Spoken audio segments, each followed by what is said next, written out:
Bueno, entonces ahorita, muy bien. Entonces les decía, la clase de antropología es una clase que en lo personal me encanta y que considero es la base de todas las demás asignaturas, digamos, y estudio de la teología. Y eso se debe a una razón muy sencilla, y es que yo no puedo hablar realmente de Dios si no es hablando del ser humano. Y eso se debe a dos cosas profundas e importantes. La primera, nosotros somos el proyecto y el sueño de Dios. Y eso es algo maravilloso. Todo lo que Dios hace en la historia, todo lo que Dios revela en la historia, ¿cierto? Todo lo que Dios va aconteciendo, lo va haciendo es pensando en el ser humano. Su proyecto somos nosotros, sus sueños somos nosotros. ¿Sí? Y desde ese punto de vista, y por el misterio mismo de la encarnación, ya no podemos seguir hablando de un Dios por allá y de un ser humano por acá. Ya no podemos seguir hablando de lo sagrado y lo profano. Eso en la teología actual ya no existe. Eso existía en la teología de la Edad Media, en donde se hablaba de lo sagrado como lo que correspondía a Dios y lo profano como lo que correspondía al ser humano. Y eso ya no puede existir. ¿Por qué? Porque es que si hay algo que nos enseña el cristianismo es que Dios se encarnó. ¿Y eso qué quiere decir? Que ya no hay más diferencia entre lo divino y lo profano, porque resulta que conforman una unidad. Dios habita en nosotros, está en nosotros, nos asume como somos y nos genera un proyecto de plenitud y de trascendencia. ¿De acuerdo? Y es desde esa óptica entonces que tenemos que entender todo el proyecto de Dios y tenemos que entender toda la teología. Incluso, sí, y esto pues me lo han escuchado muchos, pero como vamos en la parte introductoria, pues señalo los elementos principales. Yo les decía que ya hemos comprendido que la teología no es el estudio sobre Dios, porque yo a Dios no lo puedo estudiar. La teología es el estudio de la experiencia que el ser humano tiene de Dios y de cómo esa experiencia lo transforma y de cómo esa experiencia lo renueva y de cómo esa experiencia lo planifica y de cómo esa experiencia le hace adquirir sentidos profundos y de cómo esa experiencia lo lleva a descubrir lo más profundo de su dignidad y cómo esa experiencia termina resignificando la vida y la historia completa. Entonces de eso se trata. Ya no podemos seguir hablando de un Dios afuera y de un ser humano acá que hace maniobras pues para tratarse de comunicar con lo divino. Eso ya no existe. Y entonces tenemos que comprender que si el ser humano es el sueño de Dios, que si el ser humano es el proyecto de Dios, que si el ser humano es el lugar donde Dios acontece, que si el ser humano es, como les explicaba el lunes, la espiritualidad de Dios, entonces toda la centralidad de la teología está en el ser humano, ¿sí? Y esta clase nos va a permitir aproximarnos a ese misterio que es el ser humano. ¿Por qué hablar de que el ser humano es un misterio? Miren, por algo maravilloso, que ya lo vamos a ir abordando en la próxima clase de Dios mediante. El ser humano es maravilloso porque es tal vez el único ser inacabado.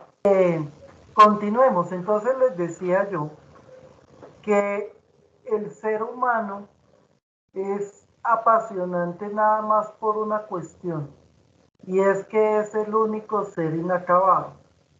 Incluso, aunque nosotros hablamos de la perfección del hombre, hay algunos autores que sostienen con un sentido muy profundo, de hecho, que todo lo contrario, que el ser humano es un ser muy imperfecto.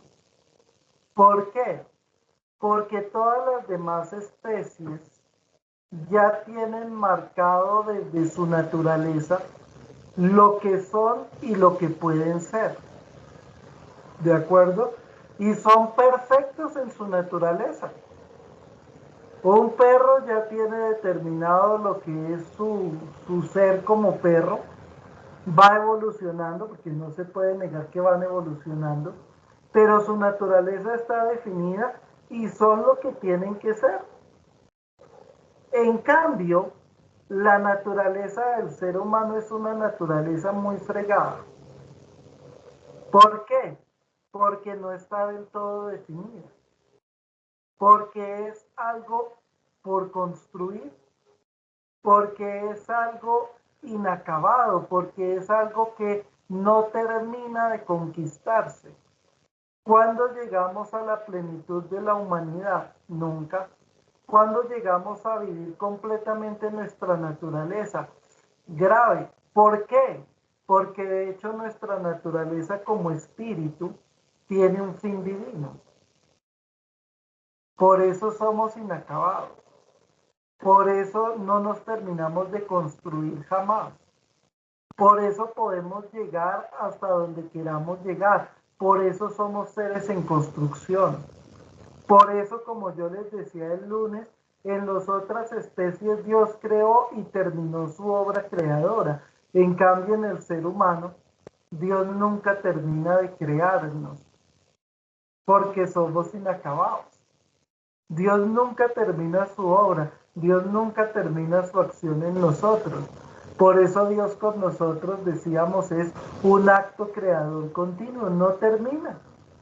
Y por eso el ser humano se nos presenta a nosotros mismos como un misterio, porque no lo terminamos de comprender, porque su estructura justamente no es cuadriculada, no es cerrada, no es matriculada, así ya, sino que es una estructura que se construye. Y eso genera pues una cuestión apasionante, y es que el proyecto del ser humano nunca se termina y la comprensión del ser humano nunca se termina porque está en un devenir permanente. ¿De acuerdo? Como nosotros, digamos, tenemos que ver una antropología teológica, pues hay temas que son propios de la antropología teológica y prometo que los vamos a ver con mucha profundidad, con mucha profundidad. Pero mi meta en esta clase también, y más porque tenemos personas que ya también han tenido una formación conmigo de tiempo, eh, entonces la idea es que aquí todos crezcamos, que no sea la repetición de la repetidera, sino que encontremos elementos nuevos de profundización. Entonces, si bien vamos a tener que ver los temas propios de la antropología teológica, también les propongo que los veamos con una mayor profundidad desde no solo la parte teológica, sino incluso desde la espiritualidad, pero que también entremos en diálogo con la filosofía y que también entremos en diálogo con la antropología filosófica y que en algunos momentos entremos en diálogo con la psicología, ¿de acuerdo? Porque se necesita. Y entonces eso es el caminar que yo les propongo en este curso. ¿Cuáles son los temas propios de la antropología teológica? Bueno, primero, ustedes lo pueden ver en todos los libros de antropología teológica, los dos mejores, Ruiz de la Peña y Ladaria, que son espectaculares, y pues los vamos a tener que repasar, ¿sí? Pero, como les digo, además de eso, vamos a ver muchas otras cosas. Los temas de la antropología teológica son, primero, el ser humano de imagen de Dios. Es decir, descubramos cuál es la dignidad del ser humano, en qué consiste, en dónde radica, ¿sí?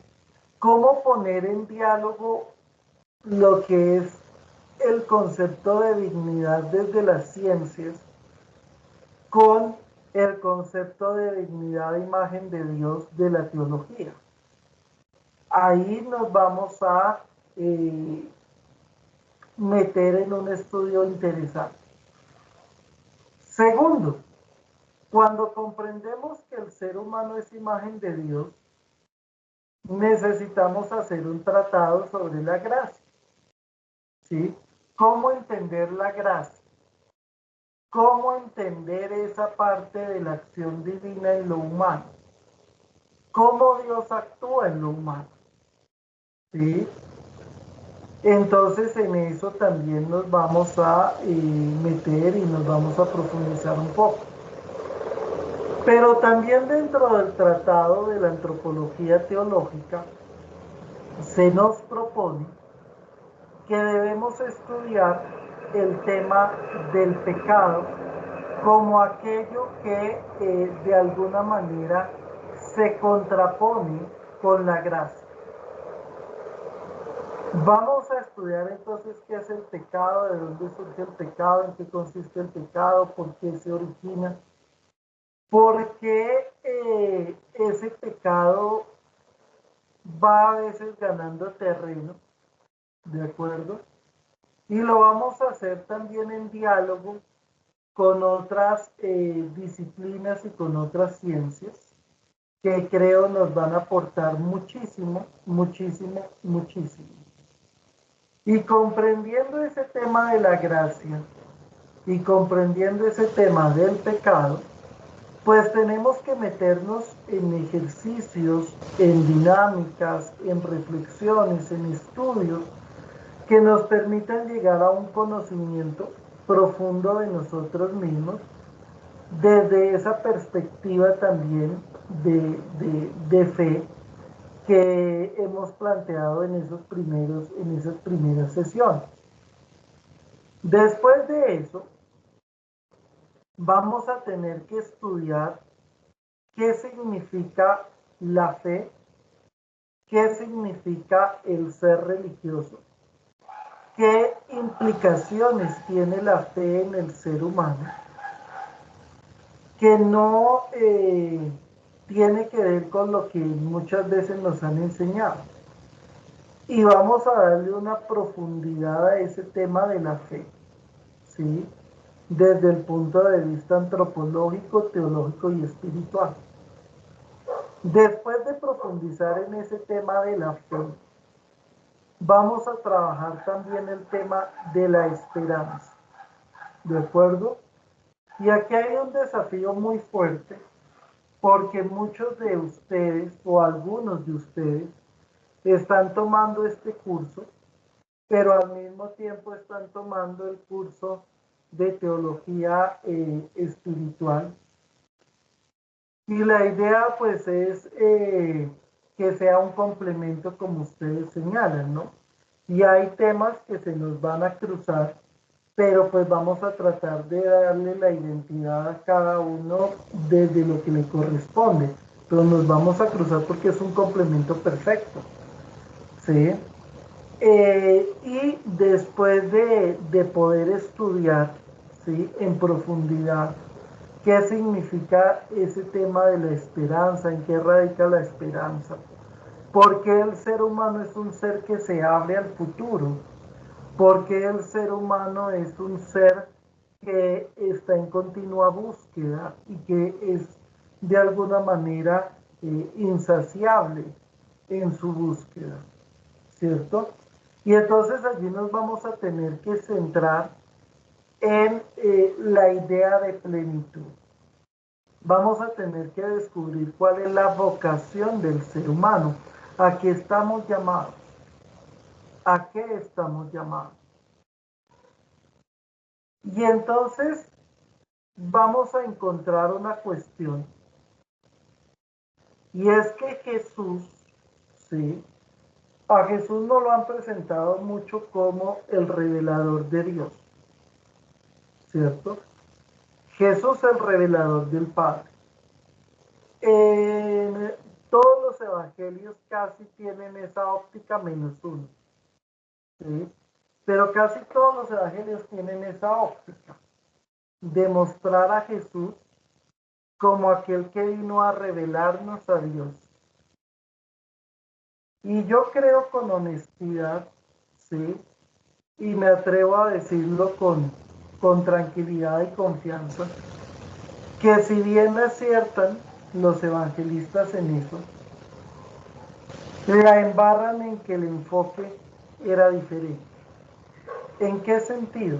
Claro, Jesús nos muestra el rostro de Dios, pero ante todo, Jesús nos muestra quién es el hombre para Dios. Jesús nos muestra cuál fue el ser humano que Dios soñó. Jesús nos muestra en qué radica el misterio del ser humano. Por eso hay un documento del Concilio Vaticano II que también vamos a estudiar varios de sus numerales en profundidad, que es la Gaudium et Spes del Concilio Vaticano II. Y allí en Gaudium et Spes, en el numeral 22, que yo cito mucho, dice lo siguiente: en Jesús, ¿cierto?, se revela el misterio del ser humano, ¿sí? El verdadero misterio del ser humano encuentra su respuesta en el misterio del Verbo encarnado. ¿Eso qué quiere decir? Que la antropología filosófica, que la vamos a mencionar, tiene unas aproximaciones impresionantes y genera unas preguntas impresionantes, pero le hace falta una clave para descifrar, ¿cierto?, el misterio del ser humano. Le hace falta una clave. Se queda un poquito corto en el caminar. Y con todo el que me encanta y vamos a estudiar algunos autores y nos vamos a meter también por la antropología filosófica porque nos abre la mente. Pero es darnos cuenta que hace falta algo, que no, la filosofía sola no termina de explicar algunos elementos del ser humano, no de Dios, del ser humano, ¿sí? A veces en la filosofía se explica mejor la experiencia de Dios que en la teología, es muy chistoso, pero pasa. Recuerden en la escatología con Feuerbach todo lo que construimos a partir de ahí, ¿no? Pero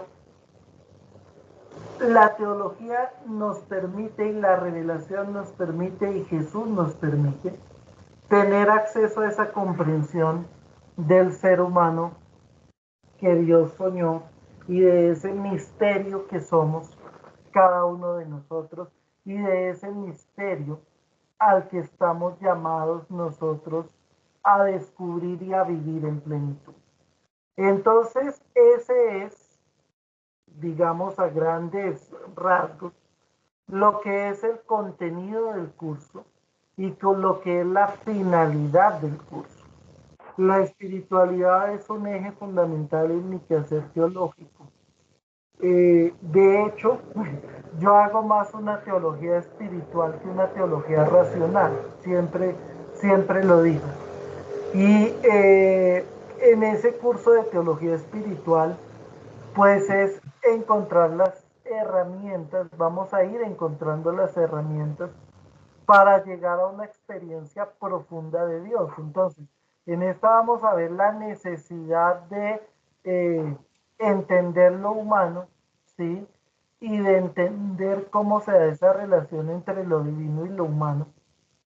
Pero en la teología espiritual vamos a encontrar las herramientas para llegar a la experiencia, profundizar en la experiencia, en una experiencia auténtica, que no tiene que ver con la religiosidad. Es más, ni siquiera tiene que ver con la religión.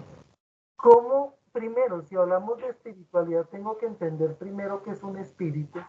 Y en segundo lugar, es entender que la relación con Dios no se da ni por una religión ni por la religiosidad, sino por la estructura misma del ser humano. Ahí eso también lo vamos a tener que estudiar acá desde otra óptica, pero es entender eso. O sea, yo no tengo que hacer nada para comunicarme con Dios, es que Dios se metió dentro de mí. Por ende, la relación entre Dios y el hombre ya está dada por él mismo. ¿sí? Y por ende Dios ya asumió todo lo que somos y toda nuestra condición humana. Y por ende Dios no se escandaliza de nada de lo que somos, sino que nos planifica desde lo que somos, sin importar nuestra condición de finitud.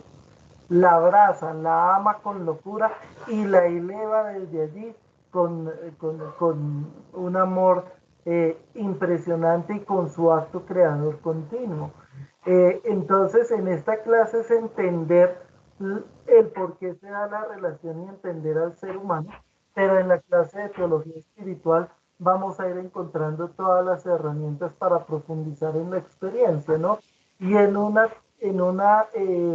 espiritualidad que es la que a mí más me gusta, y vamos a entender el porqué también en esta clase, que es la espiritualidad mística, que desde el punto de vista no religioso, ¿sí?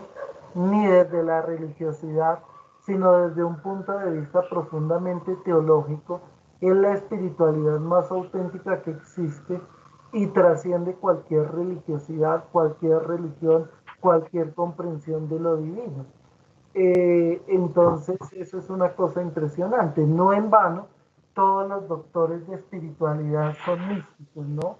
Entonces, eso es algo bien interesante. Entonces, la podrían tomar como un complemento, sería. Siempre ahí también se va a estudiar la diferencia entre imagen y semejanza de nosotros como, Sí, señor. como criaturas de Dios. Claro, eso entra dentro de la parte de ser imagen de Dios. Vamos a profundizar en ese tema de imagen semejanza. Lo vamos a profundizar muy bien. Porque siempre tengo como dudas o no lo he entendido bien esos dos términos. Muy bien. Vale, claro que sí, lo vamos a profundizar. De hecho, yo creo que en 2 clases a más tardar tienes la respuesta con una profundidad bien, bien interesante. Entonces, claro que sí, eso forma parte de ese tema del ser humano como imagen de Dios. Ahí vemos imagen, semejanza y lo colocamos en diálogo también, como les digo, pues con otras ciencias y disciplinas. Entonces, ahí vas a tener una respuesta bien profunda. Muy bien. Y Virginia, creo que ibas a decir algo. Pues, Ay, vuelve a... ya. Muy bien. ¿Sí? ¿Sí me oyen? Perfecto, te escuchamos Ah, perfecto. bueno. Pues es que yo había preguntado con Ligia antes de empezar estas 2 clases y ella me había dicho que eso era para otro curso, que no era para nosotros. Pero entonces no hay problema si queremos tomar esa teología espiritual. No, no hay problema, no te preocupes, no hay inconveniente. Ah, bueno. ¿Y esa sería los lunes de 7 a 9? El lunes de 7 a 9, es correcto. El ¿Y lunes, cómo hacemos entonces para...? Pues a mí sí me gustaría tomar esas 2 cosas, que me parece que sí es como que están unidas una con otra y de pronto pues nos va a dar, o sea, pienso que a nivel de experiencia y de aprendizaje podría ser muy importante para entender muchas cosas. Entonces, pues me gustaría tomarla. claro que sí, ¿no? Pues nada, ustedes nos dicen, nosotros les enviamos la invitación, los inscribimos en el grupo. La próxima Ah, clase hago entonces sería para que me escriba Iván. Y con la primera clase que se hizo, su merced nos mandaría la grabación, ¿cierto? Porque como todas las clases quedan grabadas. claro, la grabación ya esperemos que salgamos del chicharrón de inscripciones y plataforma y todo lo demás. Y ya, Ya no lo mandaría después. y ya empezamos a colocar los videos en Chamilo. Para ese Chamilo, Ah, que es listo, una listo. plataforma que nos va a Y, permitir tener acceso a los videos de los cursos. listo. ¿Y yo podría empezar entonces ya el lunes? Sí, claro, de una, no hay problema. Claro que sí. Ah, listo. Claro que sí. Entonces, para que su merced me haga el favor y me mande la invitación y le diga a Ligia para que me haga la inscripción. Bueno, vale, Virginia, gracias. Muy bien. Bueno, Bueno, entonces, ahí vamos, ahí vamos. Entonces, vamos a, pues no quiero acelerar el ritmo, como les digo, porque faltan personas y creo que pueden llegar otras personas más al pasito. Pero, pues vamos a empezar. A ver, María Ortiz, cuéntanos, María de ti. Profe, Josefina es que no pudo entrar hoy, pero ella está para la próxima clase. Perfecto. Sí, es que faltan, miren, de los que están inscritos, me hace falta Adriana Orjuela, que dijo que se le presentó una cuestión urgente de trabajo y por eso no pudo entrar. Me hace falta Josefina, me hace falta Eliana Roca, que también escribió. Es que hacen falta varios, porque en lista, no sé, Lijecilla, que estás por acá, en lista yo tengo 24, ¿sí? Según la primera lista que tenemos. Y en este momento tenemos en línea, menos nosotros dos, tenemos 20, 19 de los que yo tenía. Eso quiere decir que nos hacen falta como 6. Y sé que también van a llegar por lo menos unas 2, 3 personas más. Entonces, por eso no quiero como ir rápido hoy. Dije, si ya estás por ahí. Adelante, John. Tranquilo.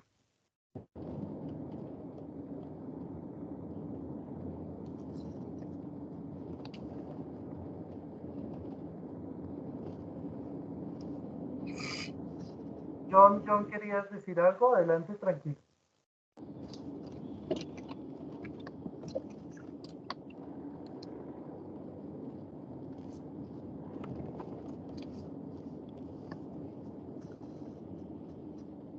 Bueno, muy bien. Entonces, no hay problema. Bien. Ligia creo que no está por acá. Pues sí está, pero debe estar embolatada la pobre Ligia por allá con llamadas y demás. Bueno, entonces voy a ir iniciando despacito, ¿de acuerdo? Y entonces, para poder iniciar con esta clase, pues vamos a empezar con el tema del ser humano, ¿cierto? Como imagen de Dios.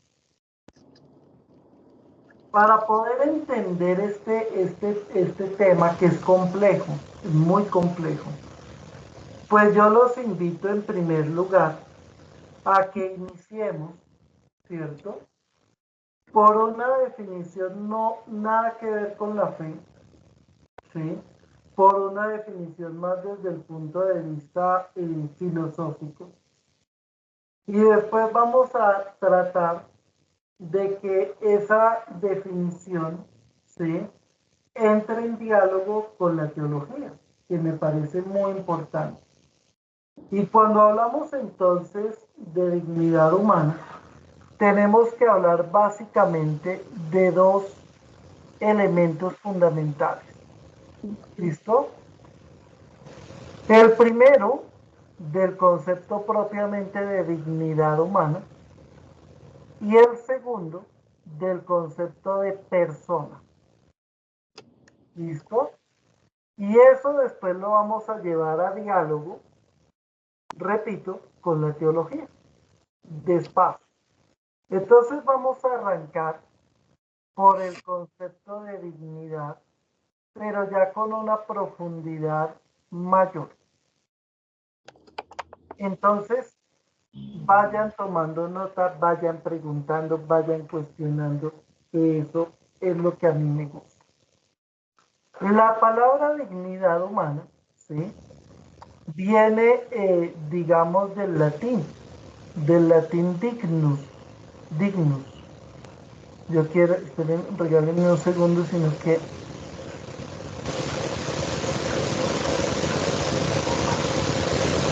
A ver si me funciona, pero no creo. Viene del latín dignus, que significa valioso, valioso. Entonces lo primero, ¿sí?, que debemos preguntarnos es cómo entendemos ese concepto de algo valioso. ¿Qué es para ustedes algo valioso? Cuando ustedes dicen, oiga, esto es valioso para mí, cuéntenme. A mí me gusta que lo hagamos conversadito y le vamos dando profundidad porque si no se me duermen y no es la idea. Entonces quiero que compartamos un poquito. A ver, vamos preguntando. Juan José, ¿qué es algo valioso para ti?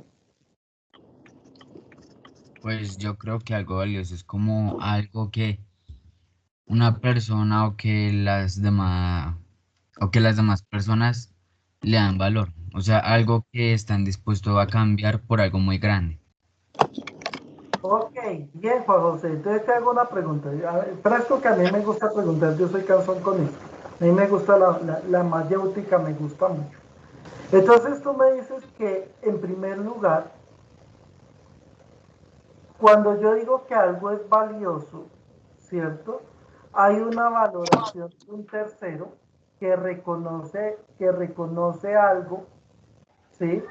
Pero al mismo tiempo hay algo en eso que llama la atención. Entonces hay una valoración subjetiva, ¿sí? Pero también hay algo que llama la atención. Eso me parece muy interesante. Eso quiere decir que eso que es valioso en sí mismo, ¿sí?, se diferencia de los demás e impacta. Y ese impacto es tan grande que genera en aquel que lo ve, ¿cierto?, el deseo de profundizarlo, de tenerlo, de acogerlo, de obtenerlo, de abrazarlo. ¿Es verdad? ¿Por ahí va el tema? Sí, algo así. Algo Ok, que una persona está dispuesto a dar por tener algo. muy bien. Bien, gracias Juan José. Vamos con, a ver, no sé. Vamos con Magda Nuri. ¿Qué es algo valioso para ti? Bueno, para mí algo valioso es algo preciado, que para poderlo yo, si es valioso para mí, yo lo cuido, lo protejo y creo que no tiene un valor, o sea, no tiene manera de intercambiarlo, porque es tan valioso que no lo voy a ceder a nadie. Bien, muy bien. Vamos bien, vamos bien. Excelente. Vamos, porfa, con John. La misma pregunta, ¿qué es para ti algo valioso? ¿Cuándo consideras que algo es valioso? Eh,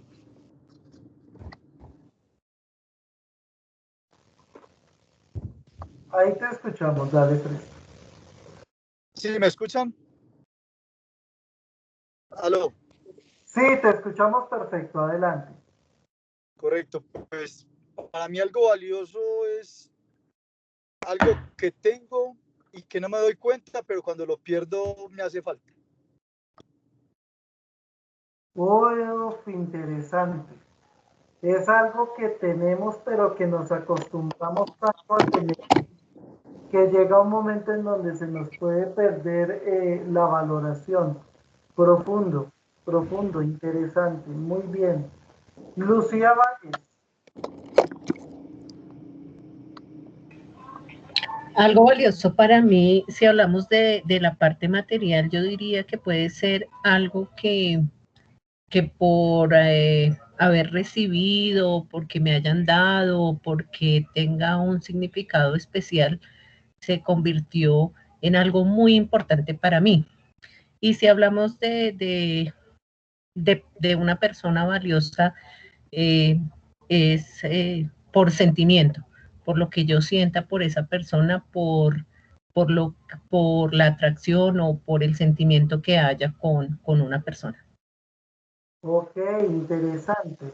Ahora te hago una pregunta, Lucía. Ese sentimiento que se genera, ¿sí?, es la respuesta a lo que la persona es, o es un sentimiento que se genera por algo que tú sacas de la persona o crees de la persona. Mejor dicho, para que se entienda mejor. Ese sentimiento se genera porque esa persona en sí misma es un tesoro, o ese sentimiento se genera por otras razones, que ahí no sé cómo preguntar. Sí, yo te entiendo, creo que te entendí. Yo pienso que pueden suceder las dos cosas. Puede suceder que tú generas ese sentimiento cuando tú conoces a esa persona, cuando tú empiezas a ver en esa persona todos los valores que tiene y desafortunadamente nosotros a veces no nos fijamos en eso. Entonces, pero también puede suceder que nosotros tengamos un sentimiento especial por una persona por lo que nos pueda ofrecer, ¿sí? Pueden suceder las dos cosas. Puede ocurrir. Sí. El problema es que cuando ocurren los segundos nos estrellamos porque es un capricho. En cambio, cuando está lo primero es donde se dan las relaciones más profundas y auténticas, ¿sí o no? Muy bien. Vale, vale, Lucía, muy bien. Bueno, han dicho cosas muy importantes. No sé si alguien quiere decir algo más, pero han dicho cosas muy importantes. Y me quedo con lo siguiente. Algo es valioso cuando en sí mismo, ¿sí? Tiene unas características especiales que lo diferencian de otras cosas, que hace que exista una valoración profunda sobre ellos, ¿sí? Y que además generan un impacto positivo en quien lo rodea. Ahí decimos que algo es valioso. Y entonces tenemos que decir que si hablamos de la dignidad humana en general, el estudio de la dignidad humana implica descubrir algo, descubrir por qué ese ser humano es valioso, descubrir qué lo diferencia de otras cosas, de otras especies, de otros seres, de otras situaciones, de otras realidades, y por qué ese ser humano puede impactar más que otros seres, porque puede tener un impacto profundo en los demás, en la naturaleza, en la historia. ¿Por qué? Entonces, si nosotros llegamos a responder esas dos preguntas, ¿qué lo hace especial y distinto? ¿Y por qué puede tener un impacto profundo? Estamos acercándonos a descubrir por qué es valioso. ¿Por qué es valioso? ¿Listo? Y hacia allá nos vamos a meter despacito. Entonces, lo primero, ¿qué es lo que hace que el ser humano sea diferente realmente de otras especies, de otros seres, de otras cosas? Pues lo que nos hace distintos es nuestra estructura neuronal compleja. Y ustedes me dirán, ¿este man de qué está hablando? ¿Venimos a un curso de antropología teológica y arranca por ahí? Sí. Necesito arrancar por ahí. Porque realmente la riqueza del ser humano está acá.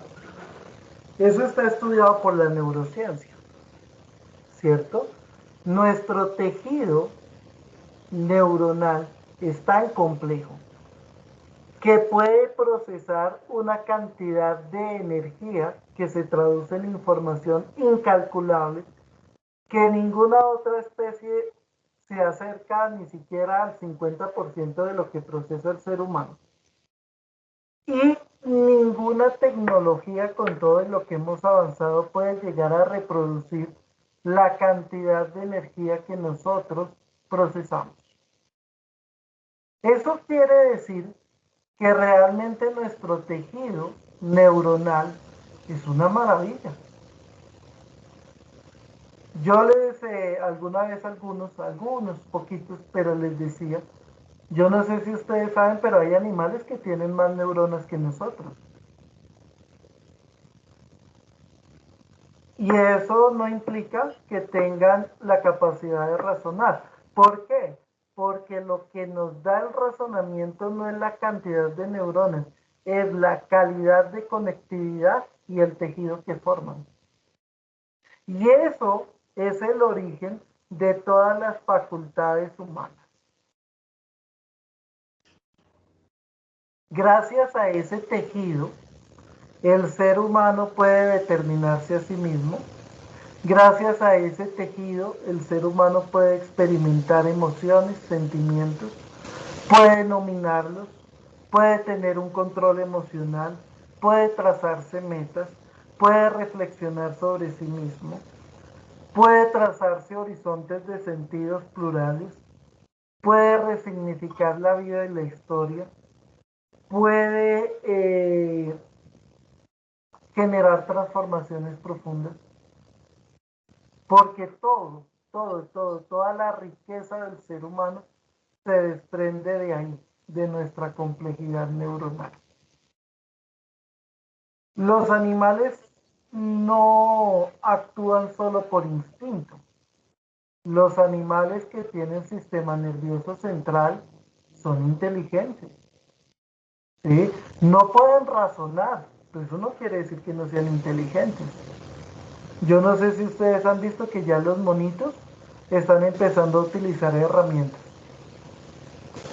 Antes encontraban un fruto fuerte y lo dejaban de lado o lo agarraban a cabezas hasta que se rompía la cabeza. Ahora no. Ahora agarran una piedra y lo rompen. Eso no es instinto. Eso es inteligencia y eso es evolución. ¿O me equivoco? Están estudiando cómo los tiburones, ¿cierto? Y cómo los delfines, al parecer, están empezando a generar unas maneras de comunicación por medio de vibraciones sonoras. Eso es una cosa impresionante. Y eso nos deja ver que la única estructura compleja no es la nuestra, pero la cantidad de información que se procesa sí es muy diferente y por eso las facultades son diferentes. Ustedes dirán, ¿y por qué se metió por allá? Porque si yo quiero descubrir la dignidad humana para poder después entrar en diálogo con la teología, tenemos que decir que lo que nos hace valiosos, profundamente valiosos, es nuestro tejido neuronal y eso es científico. O sea, nada que hacer, eso está probado. ¿De acuerdo? Y eso es lo que nos permite desarrollar todas las capacidades y esas capacidades son únicas del ser humano. Y entonces tenemos que decir que ese tejido con las facultades que genera ya permiten comprender por qué somos valiosos. Sin importar la información que procesemos, es decir, si tenemos un pensamiento, si tenemos otro pensamiento, si creemos o no creemos. Eso no, eso es otra cosa. Sino estoy diciendo solo la estructura humana es tan maravillosa que tiene la capacidad de desarrollar todas esas facultades. Y eso es en lo que consiste verdaderamente ese valor, esa dignidad. Ahora, la pregunta es, ¿cómo ese tejido, cómo esa comprensión, ¿cierto? Podemos nosotros ligarla, relacionarla, colocarla en diálogo con la teología? Bueno, ese va a ser nuestro desafío en las siguientes dos clases. Llegar a tratar de comprender eso, tratar de comprender por qué, cómo podemos colocar esto, que es científico, en diálogo con la fe. Y nos hace falta analizar una cosa, ¿por qué el ser humano tiene impacto? ¿Por qué puede impactar? Y yo les decía en la clase del lunes una cuestión que he venido profundizando y que me parece maravilloso. Y la respuesta está en una sola cosa, porque el ser humano es espíritu. ¿Y qué es un espíritu? Un espíritu es la capacidad de vivir en otro. ¿Por qué Dios es espíritu? Porque tiene la capacidad de vivir en nosotros. Tan así que nos habita, tan así que nos crea desde dentro, tan así que nos mueve desde dentro. Y como el ser humano es espíritu, el ser humano tiene la capacidad para impactar en otro hasta el punto de meterse, ¿sí?, casi que a vivir en el otro. Piensen en las personas que amamos. ¿Solo habitan afuera de nosotros o habitan también en nosotros? Piensen en la huella que nos dejaron todos los que ya partieron. ¿Se quedó afuera o parte de ellos sigue viviendo en nosotros? Están vivos en nosotros. Eso es algo que solo puede hacer un espíritu. ¿De acuerdo? Eso es algo que solo puede hacer un espíritu. Y nosotros somos espíritus. Por eso nosotros impactamos. Por eso nosotros podemos vivir en el otro. Para bien o para mal. Pero podemos vivir en el otro. Podemos marcar una vida para siempre. Podemos marcar una historia para siempre. Podemos transformar una historia para siempre. Pues somos espíritus. Por eso tenemos que preguntarnos, ¿qué impacto quiero generar yo? ¿Cómo estoy impactando la vida de los que me rodean? ¿Cómo estoy siendo en ellos? ¿Estoy siendo alegría? ¿Estoy siendo esperanza? ¿Estoy siendo sentido profundo de existencia? ¿Estoy siendo motivo de crecimiento? ¿O estoy siendo motivo de todo lo contrario? Porque es que esa es la característica del espíritu. El espíritu impacta de tal manera que se mete dentro. Y eso hace valioso, profundamente valioso al ser humano. Su estructura y la capacidad de impactar tan profundamente en el otro que llega a meterse en la vida del otro. Llega a ser en otro. No me refiero a posesiones, no, me refiero en el sentido profundo. Llegamos a ser en otros. Eso es lo propio del espíritu. Eso es lo propio del espíritu. Entonces, esas dos razones, la estructura y el ser espíritu que nos permite impactar profundamente la vida del otro, es lo que nos da la dignidad. Ahora tenemos que tratar de entender qué tiene que ver Dios con la estructura y qué tiene que ver Dios con el impacto. ¿De acuerdo? Ahí nos vamos a meter en la próxima